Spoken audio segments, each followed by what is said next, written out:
Sir അവരെ കാണാൻ പോയതിൽ അമ്മയ്ക്ക് വിഷമമുണ്ടോ? 3 പേരിൽ ഒരാൾ ലീലാമ്മയ്ക്ക് അവകാശപ്പെട്ടത് തന്നെയാ. സ്വാർത്ഥതയാണെന്നറിയാം മോളെ. എന്നാലും അങ്ങനെ ചിന്തിക്കാൻ പറ്റുന്നുള്ളൂ. അത് ശരിയല്ല. ഞാൻ എൻ്റെ മനസ്സിനെ മാറ്റിയെടുക്കണം. എന്നെപ്പോലെ അവരും ഒരു അമ്മയാ. അത് ഞാൻ മനസ്സിലാക്കണം. മതി അമ്മേ, ഇനി അമ്മ ഒന്നും പറയണ്ട. പറഞ്ഞാൽ അമ്മ കരയും. എനിക്ക് ആ കണ്ണീര് കാണാൻ വയ്യ.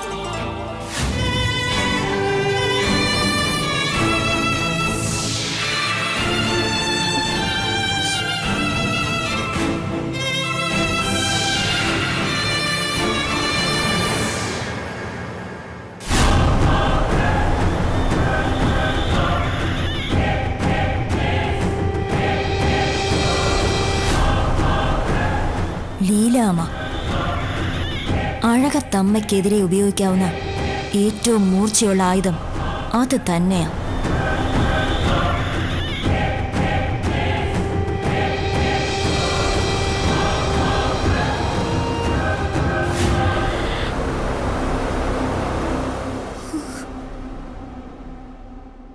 കാര്യങ്ങൾ മുൻകൂട്ടി കാണുന്നതിനുള്ള കഴിവ് എനിക്കുണ്ട്. അതുകൊണ്ടാ ഇത് ഞാൻ ഏട്ടത്തിയോട് പറഞ്ഞത്. ഈ ആനന്ദ് എന്ത് ഭാവിച്ചോണ്ടാ അവനെന്തിനാ ഈ ലീലാമ്മയൊക്കെ കാണാൻ പോയത്? അതിന്റെ കാരണം എന്താണെന്ന് ഏട്ടത്തിക്ക് മനസ്സിലായില്ലേ? ലീലാമ്മയോടുള്ള സെന്റിമെന്റ്സ് കൊണ്ടൊന്നും അല്ല ആനന്ദേട്ടൻ ജയിലിൽ പോയി അവരെ കാണാൻ തീരുമാനിച്ചത്. പിന്നെ എന്റെ കണക്കുകൂട്ടലുകൾ ശരിയാണെങ്കിൽ അത് തന്ത്രപരമായ ഒരു നീക്കമാണ്. എന്ന് വെച്ചാ എന്താന്ന് എനിക്ക് മനസ്സിലാവുന്നില്ല. നീ ഒന്ന് തെളിച്ച് പറഞ്ഞേ. മൈഥിലിയേട്ടത്തി, അഴകത്തുള്ള 3 മക്കളിൽ ഒരാൾ ലീലാമ്മയുടെ മകനാണ്. അത് ചിലപ്പോ അരവിന്ദേട്ടനോ ആകാം. അരവിന്ദേട്ടൻ അവരുടെ മോനൊന്നുമല്ല. അരവിന്ദേട്ടൻ അഴകത്തമ്മയുടെ മോനാ. ആകാമെന്നേ ഞാൻ പറഞ്ഞുള്ളൂ. ചിലപ്പോ ആ മകൻ ആനന്ദേട്ടനോ അനന്തോ ആകാം. എന്തായാലും ഈ 3 പേരോടും ലീലാമ്മ എന്ന സ്ത്രീക്ക് സ്നേഹവും വാത്സല്യവും ഉണ്ടാവും. അത് മുതലെടുക്കാനാണ് ആനന്ദേട്ട ശ്രമിക്കുന്നതെങ്കിലോ?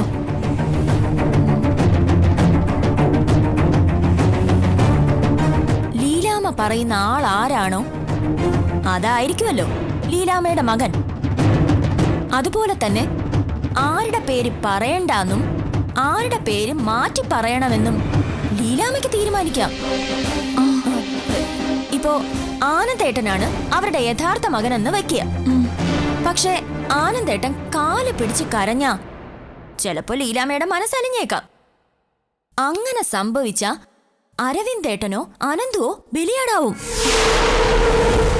അത്തരമൊരു സാഹചര്യത്തിലേക്കാ ഇവിടെ കാര്യങ്ങൾ പൊയ്ക്കൊണ്ടിരിക്കുന്നത്.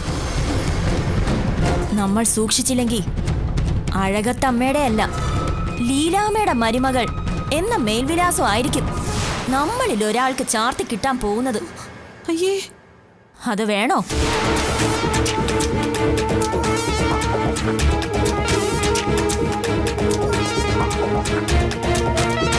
വേണ്ടെങ്കിൽ എത്രയും പെട്ടെന്ന് നമ്മളും എന്തെങ്കിലുമൊക്കെ ചെയ്യണം.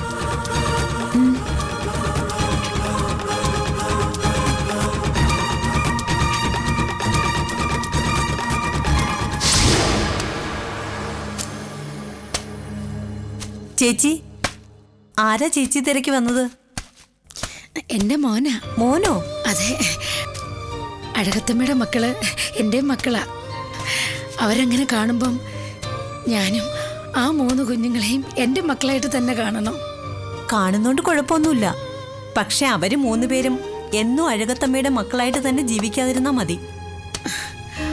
അങ്ങനെയൊന്നും ഒരിക്കലും സംഭവിക്കില്ല. അവരെന്നെ ചതിക്കില്ല. അതിന് തെളിവല്ലേ ആനന്ദ് ഇന്നിവിടെ വന്നത്. എനിക്കവരെ വിശ്വാസമാ. എൻ്റെ വിഷമങ്ങളൊക്കെ ഞാൻ അറിയാതെ തന്നെ അവർ മനസ്സിലാക്കുന്നില്ലേ? ഞാൻ എത്ര പറഞ്ഞാലും ചേച്ചിക്ക് മനസ്സിലാവാത്ത കാര്യമായത്. ഈ ലോകത്തുള്ള ഒരു മനുഷ്യനെയും കണ്ണടച്ച് വിശ്വസിച്ചുകൂടാ. ചേച്ചി ഒരിക്കൽ അങ്ങനെ പലരെയും വിശ്വസിച്ചതിന്റെ ഫലമായാണ് ഞാനും ചേച്ചിയൊക്കെ ഇതിനകത്ത് വന്നെത്തിയത്. ഇനി അങ്ങനത്തെ അബദ്ധങ്ങൾ പറ്റാതിരിക്കാനാ ഞാനിതൊക്കെ പറയുന്നത്. ഇനിയൊക്കെ ചേച്ചിയുടെ ഇഷ്ടം.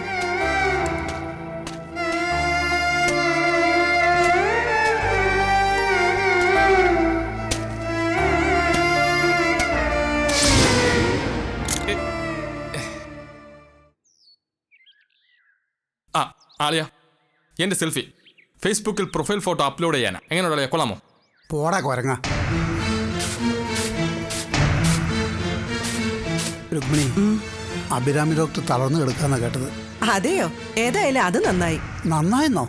പിന്നല്ലാതെ ഇനിയിപ്പൊ അവരെ കൊണ്ട് നമുക്കൊരു ശല്യം ഉണ്ടാവത്തില്ലല്ലോ. അവരവിടെ സുഖമായിട്ട് കിടന്നോട്ടെ. അല്ലേ ചേച്ചി, ഞാനൊരു സംശയം ചോദിച്ചോട്ടെ? എന്താടാ?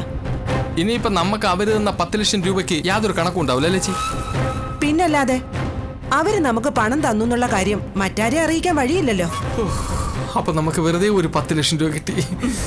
അതേടാ, ഇനിയിപ്പൊ അതിന്റെ കണക്ക് അങ്ങനെ തന്നെയാ. ഓ എന്റെ ദൈവമേ, 20 ലക്ഷം രൂപ തേച്ച് തന്നിട്ട് ആ ഡോക്ടർക്ക് ആത്മഹത്യ ചെയ്യാൻ തോന്നിയാൽ മതിയായിരുന്നു. അത്രയ്ക്ക് അതിമോഹം നല്ലതല്ലടാ. ആ അത് ശരിയാ ചേച്ചി. ഏതായാലും നമ്മൾ സമയം തെളിഞ്ഞു. ഇനി ചേച്ചി നോക്കിക്കോ, ഇനി ഇതുപോലെ പല പല നല്ല കാര്യങ്ങളും ഈ വീട്ടിൽ സംഭവിക്കും. എടി, നമുക്ക് അവരെ ഒന്ന് പോയി കാണണ്ടേ? എന്തിന്? യാതൊരു തിരിച്ചറിവും ഇല്ലാതെ തളർന്നു കിടക്കുന്ന അവരെ കണ്ടിട്ട് നമുക്കിനി എന്താ മനുഷ്യ ഗുണം? നീ വരുന്നില്ലെങ്കിൽ വേണ്ട, എനിക്ക് അവരെ ഒന്ന് കാണണം. ഞാൻ ഡോക്ടറെ വീട്ടിലേക്ക് ഒന്ന് പോവുക. നിങ്ങൾ തൽക്കാലം ഇവിടുന്ന് എങ്ങോട്ടും പോകുന്നില്ല. എന്നെ തടയാനൊന്നും നോക്കണ്ട. പോകുന്നു പറഞ്ഞാൽ ഞാൻ പോകും. എന്നാ ചെല്ല്. അളിയ വേണ്ട വേണ്ട വേണ്ട, അതൊരു ആവശ്യമില്ലാത്ത കാര്യമാണ്. ആ ഡോക്ടറിന്റെ ഭർത്താവേ അല്പ കുഴപ്പക്കാരനാ. പറഞ്ഞ ഇങ്ങരുടെ തലയിലേക്ക് കേറണ്ടേ? അളിയ അളിയൻ അയാൾ അവിടെ വെച്ച് കണ്ട അളിയനെ പിടിച്ച് അയാൾ കൂടയും. ഒന്ന് വരട്ടിയാൽ മതി. അളിയ ഉള്ള സത്യമല്ല തത്ത പറയും പോലെ പറയുകയും ചെയ്യും. അതുകൊണ്ടാ നിങ്ങൾ ഇനി അങ്ങോട്ട് പോവണ്ടെന്ന് ഞാൻ പറഞ്ഞത്. അഭിരാമി ഡോക്ടറുടെ കാര്യം നിങ്ങൾ അങ്ങ് വിട്ടുകള. അങ്ങനെ ഒരാളെ നമ്മൾ കണ്ടിട്ടുമില്ല, നമുക്കറിയത്തുമില്ല.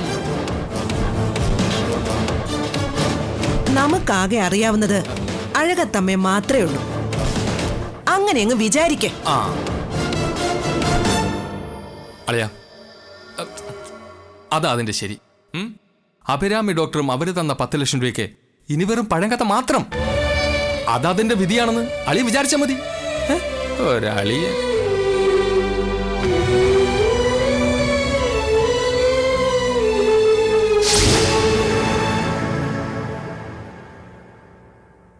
നന്നായിട്ട് ആലോചിച്ചിട്ട് തന്നെയാണോ നീ ഈ തീരുമാനം എടുത്തത്?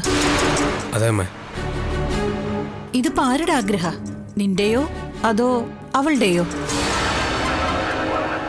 അത് അവള് വെറുതെ ഇങ്ങനെ വീട്ടിലിരുന്നാൽ ശരിയാവില്ലമ്മേ. എന്തിലെങ്കിലും ഒന്ന് എൻഗേജ്ഡ് ആയാൽ,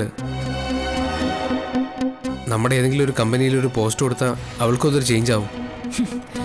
അഴകത്തെ കമ്പനികളുടെ ഭരണം ഒരിക്കൽ അവളെ ഏൽപ്പിച്ചു കൊടുത്തതിന്റെ ഫലം നന്നായിട്ട് അനുഭവിച്ചിട്ടുള്ളവരാ നമ്മള്. അതുകൊണ്ട് കവിതയുടെ കാര്യത്തിൽ ഇനിയും ഒരു പരീക്ഷണം വേണോ? എന്തെങ്കിലും ഒരു പോസ്റ്റ് കൊടുക്കാമെന്ന് ഞാൻ അവൾക്ക് വാക്ക് കൊടുത്തുപോയി. ഇനിയിപ്പോൾ അത് മാറ്റി പറയാമെന്ന് വെച്ചാൽ. ഏതായാലും നീ നിന്റെ ഭാര്യയ്ക്ക് വാക്ക് കൊടുത്തതല്ലേ. എന്റെ നിർബന്ധത്തിന് വഴങ്ങി ആ വാക്ക് മാറ്റാനൊന്നും നിൽക്കണ്ട.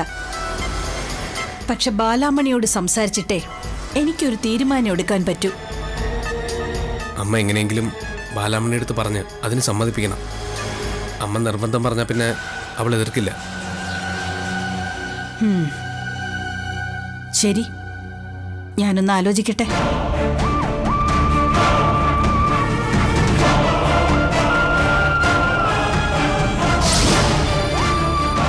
നീ ഉദ്ദേശിച്ച പോലെ തന്നെ കാര്യങ്ങൾ മുന്നോട്ട് പോകുന്നുണ്ട്. അഴകത്തെ കമ്പനികളിൽ എവിടെയെങ്കിലും കവിതയ്ക്കൊരു ജോലി കൊടുക്കണമെന്ന് പറഞ്ഞ് അവൾ അനന്തുവിനെ എൻ്റെ അടുത്തേക്ക് പറഞ്ഞയച്ചു. ഞാൻ അവൻ്റെ മുന്നിൽ വെച്ച് തീരുമാനമൊന്നും പറഞ്ഞില്ല. നിന്നോട് ആലോചിച്ചിട്ട് പറയാന്ന് പറഞ്ഞു. നല്ലൊരു പോസ്റ്റ് തന്നെ കൊടുക്കാമെന്ന് അമ്മ ധൈര്യമായിട്ടങ്ങ് പറഞ്ഞു. കവിതയ്ക്ക് വേണ്ടി ഞാൻ നമ്മുടെ ഓഫീസിൽ നല്ലൊരു ക്യാബിൻ ഒഴിച്ചിട്ടിട്ടുണ്ട്. പിന്നെ കേട്ടാൽ അവള് ഞെട്ടിപ്പോകുന്ന ഒരു ഡെസിഗ്നേഷനും. നന്നായി. ഇനി കുറച്ചു ദിവസം അവിടെ ഇരിക്കട്ടെ. അഴകത്തുള്ളവർക്ക് അത്രയെങ്കിലും മനസ്സമാധാനം ഉണ്ടാവുമല്ലോ. അഴകത്തുള്ളവർക്ക് മനസ്സമാധാനം ഉണ്ടാവും. പക്ഷേ കവിതയ്ക്ക് ഇനി തീരെ മനസ്സമാധാനം ഉണ്ടാവില്ല. അതിനുള്ള പണിയൊക്കെ ഞാൻ ഓഫീസിൽ ഒപ്പിച്ചു വെക്കുന്നുണ്ട്. അവിടെ ഞാൻ അവൾക്കൊരു കെണി വെച്ചിട്ടുണ്ട്. അങ്ങനെ അങ്ങനെ ഒന്നിനെ കുറിച്ച് അവള് ചിന്തിക്കുക പോലുമില്ല. വന്ന് ആ കെണിയിൽ തന്നെ അവളങ്ങ് ചാടും. എനിക്ക് വേണ്ടതും അതാണ്.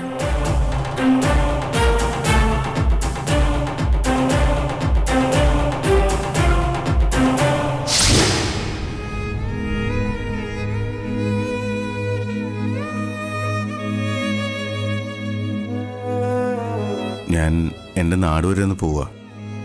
നാളെ ഒരു കേസുണ്ട്. എൻ്റെ കൂട്ടുകാരൻ്റെ കേസാ. സാക്ഷിയായിട്ട് നിന്നത് ഞാനാ. അതുകൊണ്ട് ചെന്നില്ലെങ്കിൽ അവൻ പെട്ടുപോകും.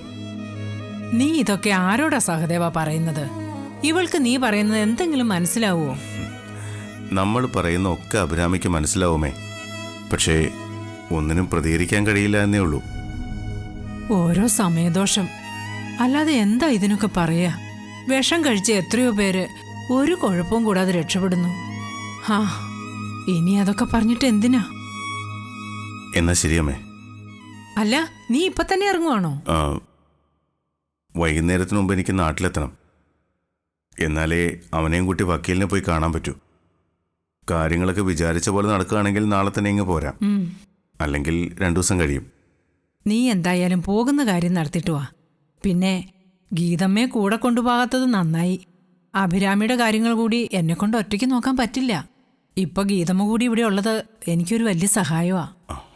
എന്നാ പിന്നെ നേരം കളയണ്ട, നീ ഇറങ്ങിക്കോ. ശരി.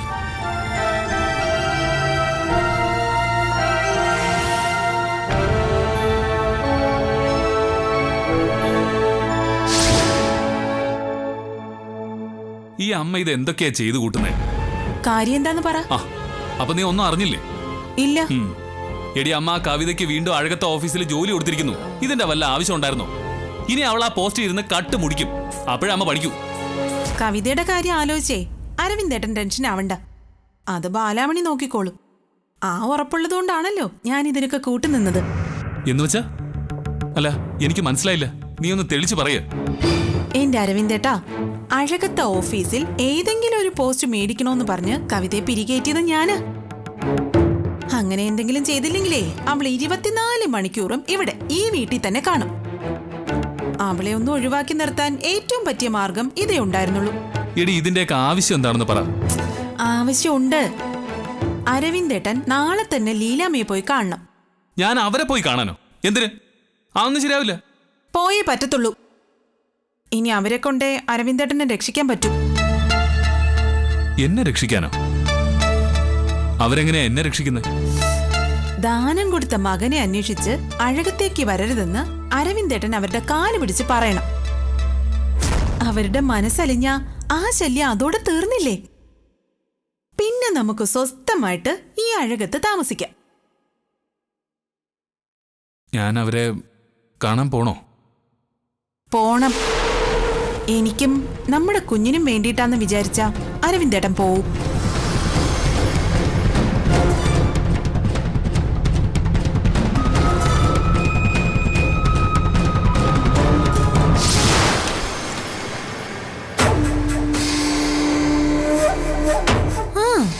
എന്താ അവിടെ തന്നെ നിൽക്കുന്നേ? വരൂ കവിത, ഇരിക്കൂ.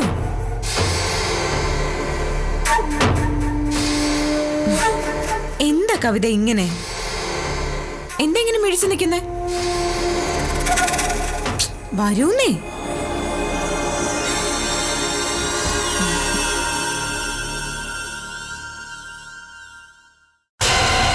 അല്ല, എന്താ കവിതയ്ക്കൊരു ടെൻഷൻ പോലെ? എനിക്കെന്തിനാ ടെൻഷൻ? പുതിയ ജോലി, വലിയ ഉത്തരവാദിത്തങ്ങൾ, അതിന്റെ ഒരു ടെൻഷൻ ഇല്ലേ? അത് ജോലി എന്താണെന്ന് അറിഞ്ഞിട്ടല്ലേ പറയാൻ പറ്റൂ.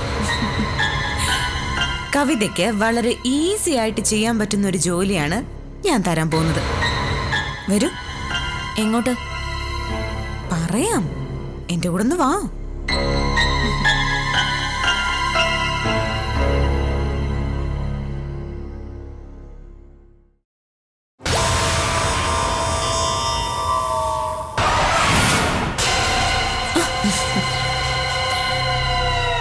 കുറെ കാലം GM ആയിരുന്ന് കട്ടുമുടിച്ച കവിതയ്ക്ക് ഒരു നല്ല പോസ്റ്റ് ഞാൻ തരുമെന്ന് തോന്നുന്നുണ്ടോ? എങ്കിൽ അങ്ങനെയുള്ള തോന്നലുകളൊന്നും വേണ്ട. കവിതയ്ക്ക് ഇവിടെ ഒരു നല്ല പോസ്റ്റ് തന്നെയാണ് ഞാൻ തരുന്നത്. നന്നാവാൻ ഒരിക്കൽ കൂടി കിട്ടിയ അവസരം. അങ്ങനെ ഇതിനെ കാണണം.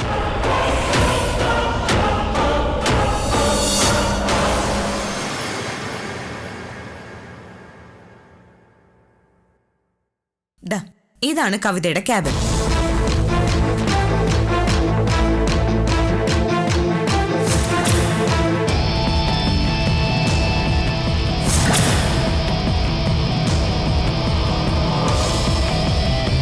അപ്പോ ഓൾ ദി ബെസ്റ്റ്.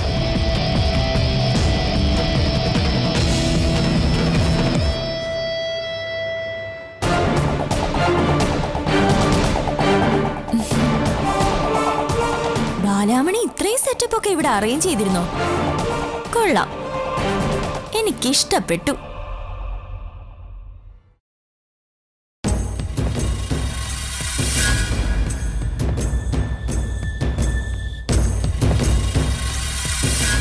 ആ കവിതേ, ഓഫീസിൽ പോയിട്ട് എന്തായി? അവള് നിനക്ക് അവിടെ എന്തെങ്കിലും ചെറിയ ജോലി തന്നിട്ടുണ്ടാവുമല്ലേ? നിന്നെ ഇൻസൾട്ട് ചെയ്യാൻ വേണ്ടി തന്നെയാ അവള് നിന്നോട് ഓഫീസിൽ ജോയിൻ ചെയ്യാൻ പറഞ്ഞത്. ഇങ്ങനെയൊക്കെ ഏട്ടത്തിയോട് ആരാ പറഞ്ഞത്? അപ്പൊ നിനക്കവിടെ ഒരു കുഴപ്പമില്ലേ? കുഴപ്പോ? എന്റെ ഏട്ടത്തി റോയൽ സെറ്റപ്പിലാ ബാലാമണി എന്നെ ട്രീറ്റ് ചെയ്തിരിക്കുന്നത്. നീ പറയുന്നത് സത്യമാണോ കവിതേ? പിന്നെ ഈ കാര്യത്തിൽ ഞാൻ എന്തിനാ കള്ളം പറയുന്നേ? എന്റെ ക്യാബിൻ ഏട്ടത്തി വന്നൊന്ന് കാണണം. ഈ ഓഫീസിലെ ഏറ്റവും നല്ല ക്യാബിനാ. അതുപോലെ നല്ല ഫെസിലിറ്റീസും. ഏയ്, എനിക്കിതൊന്നും അങ്ങോട്ട് വിശ്വസിക്കാൻ പറ്റുന്നില്ല. ബാലാമണി നിനക്ക് വേണ്ടി ഇത്രയൊക്കെ സൗകര്യങ്ങൾ ഒരുക്കി വെച്ചോ? അവൾ അങ്ങനെയൊക്കെ ചെയ്യേണ്ട കാര്യം എന്താ? എന്നെ പേടിയുള്ളത് കൊണ്ട്, അല്ലാതെന്താ? ഓ പിന്നെ ആ സംസാരിച്ചേ സമയം കളയുന്നില്ല. എനിക്കിവിടെ ഒരുപാട് ജോലികൾ ചെയ്തു തീർക്കാനുണ്ട്. ആ ബാലാമണി ഈ ഓഫീസ് ആകെ നശിപ്പിച്ചിട്ടിരിക്കുക. ഇനി എല്ലാം ഒന്നേന്ന് ഞാൻ വേണം വീണ്ടും തുടങ്ങാൻ. അപ്പോ ശരി ഏട്ടത്തി. ഏട്ടത്തിയൊക്കെ എത്ര ഭാഗ്യവതിയാ. വെറുതെ വീട്ടിൽ ഫുഡും കഴിച്ചങ്ങ് ഇരുന്നാ പോരെ? ഞങ്ങളുടെയൊക്കെ ഓരോ കഷ്ടപ്പാടേ.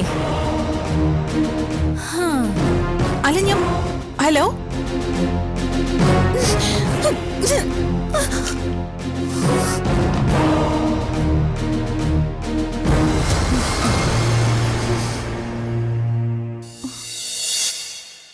അമ്മേ. അമ്മേ, എന്താടി? കവിതയ്ക്ക് നമ്മുടെ ഓഫീസിൽ ഇത്രയും വലിയ പോസ്റ്റ് കൊടുക്കേണ്ട ആവശ്യമുണ്ടായിരുന്നോ? അതിന് അവൾക്ക് അവിടെ അത്ര വലിയ ജോലിയാണോ കിട്ടിയിരിക്കുന്നത്? അയ്യോ, അപ്പൊ ഒന്നും അറിഞ്ഞില്ലേ അമ്മ? ഇല്ല. സ്വന്തമായിട്ട് ക്യാബിനും മറ്റു സൗകര്യങ്ങളും അങ്ങനെ എല്ലാം ഉണ്ട്. ഒരു ഓഫീസ് ആവുമ്പോ ഓഫീസ് ക്യാബിൻ ഉണ്ടാവും. ഓരോരുത്തരുടെ പോസ്റ്റ് അനുസരിച്ച് ഓരോ ക്യാബിനിലിരുന്ന് ജോലി ചെയ്യണം. അതൊക്കെ എനിക്കറിയാവുന്ന കാര്യങ്ങളാണല്ലോ. പിന്നെ എന്താ നിന്റെ പ്രശ്നം? കവിതയ്ക്ക് നമ്മുടെ ഓഫീസിൽ ജോലി കൊടുത്തതാണോ? ജോലി കൊടുത്തോ? പക്ഷെ അവൾക്ക് ഇത്രയും വലിയ സൗകര്യങ്ങളൊന്നും കൊടുക്കേണ്ട കാര്യമില്ല. കൊടുത്ത അവളുടെ അഹങ്കാരം കൂടുമേ. എന്നെപ്പോലെ അവൾക്ക് വലിയ പക്വതയൊന്നും ഇല്ലല്ലോ. ശരി, അങ്ങനെയാണെങ്കിൽ നമ്മുടെ ഓഫീസിൽ കവിതയ്ക്ക് എന്ത് ജോലി കൊടുക്കാം? ഒരു ചെറിയ ജോലി, എന്തെങ്കിലും തൂപ്പോ തൊടപ്പോ. അതാവുമ്പോ ബാലാമണിക്കും സന്തോഷാവുമല്ലോ. ബാലാമണിക്കല്ല, നിനക്ക് സന്തോഷാവൂന്ന് പറ. അമ്മേ, ഞാൻ അമ്മയോടൊരു സത്യം പറയാം. പക്ഷെ അമ്മ എന്നെ കളിയാക്കരുത്. ഇല്ല, നീ പറയൂ. വേണ്ട, അമ്മ എന്നെ കളിയാക്കും. ഇല്ല മൈഥിലി, നീ ധൈര്യമായിട്ട് പറ. എനിക്ക് കവിത രക്ഷപ്പെടുന്നത് സഹിക്കാൻ പറ്റത്തില്ല. അവക്ക് ഓഫീസിൽ ഇത്രയും വലിയ പോസ്റ്റ് കിട്ടിയെന്നൊക്കെ അറിഞ്ഞപ്പോ മുതല് എന്റെ മനസ്സമാധാനം പോയി അമ്മ. അവളെ പിരിച്ചുവിടാൻ എന്തെങ്കിലും വഴിയുണ്ടോ? അമ്മേ, എന്റെ മനസ്സിന്റെ നന്മ കൊണ്ടാണോ ഇങ്ങനത്തെ ദുഃഖങ്ങളൊക്കെ ഉണ്ടാവുന്നേ? അമ്മ എന്നെ കളിയാക്കി ചിരിച്ചതല്ലേ? ഹേ, അല്ല അല്ല, ഇത്രയും നന്മയുള്ള ഒരു മരുമകളെ എനിക്ക് കിട്ടിയല്ലോ എന്ന് ആലോചിച്ചപ്പോ അറിയാതെ സന്തോഷം കൊണ്ട് ചിരി വന്നു പോയതാ. ഇതേ കാര്യം അരവിന്ദേട്ടൻ എപ്പോഴും പറയും. ഓ അല്ല, നിന്റെ അരവിന്ദേട്ടൻ എവിടെ? ഇന്ന് ഞാൻ അവനെ കണ്ടതേ ഇല്ലല്ലോ. അതെ, അരവിന്ദേട്ടനെ ഒരാളെ കാണാൻ വേണ്ടി പോയേക്കുവാ. ആരെ? ആരെയാന്നൊന്നും എനിക്കറിയത്തില്ല. നിന്നോട് പറയാതെയാണോ പോയത്? എന്നോട് അരവിന്ദേട്ടൻ ഇപ്പൊ ഒന്നും പറയത്തില്ല. അതെന്താ? അതങ്ങനെയമ്മേ. ഞാനേ അടുക്കളയിലോട്ട് ചെല്ലട്ടെ, പാല് തിളച്ചു തൂവും.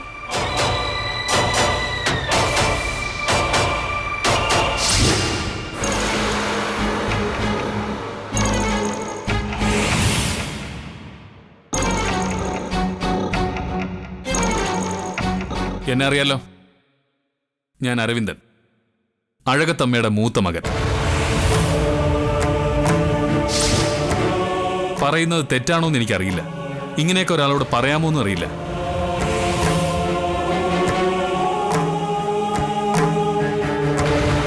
ദൈവത്തെ ഓർത്ത് ഞങ്ങളെ ഞങ്ങളുടെ വഴിക്ക് വിട്ടേക്ക്. അഴകത്തെ സുമംഗലാമ്മയ ഞങ്ങളുടെ അമ്മ.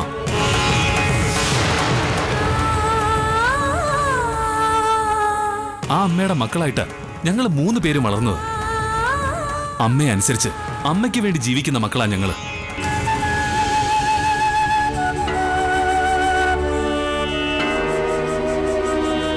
എത്ര സന്തോഷത്തോടെ ഞങ്ങൾ കഴിയുന്നെന്നറിയോ?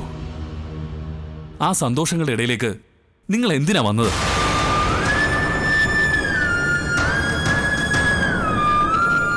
ഞങ്ങളിൽ 3 പേരിൽ ഒരാൾ നിങ്ങളുടെ മകനാ. സമ്മതിച്ചു. ഞങ്ങളുടെ അമ്മയിൽ നിന്നും ഞങ്ങൾ ഒരാളെ പറിച്ചെടുത്തോണ്ട് പോയാ ആ മകൻ നിങ്ങളെ സ്നേഹിക്കും തോന്നുന്നുണ്ടോ?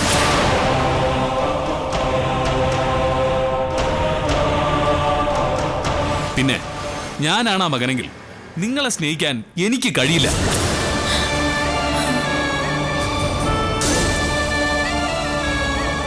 പ്രസവിച്ചതുകൊണ്ട് മാത്രം ഒരു സ്ത്രീ അമ്മയാകില്ല.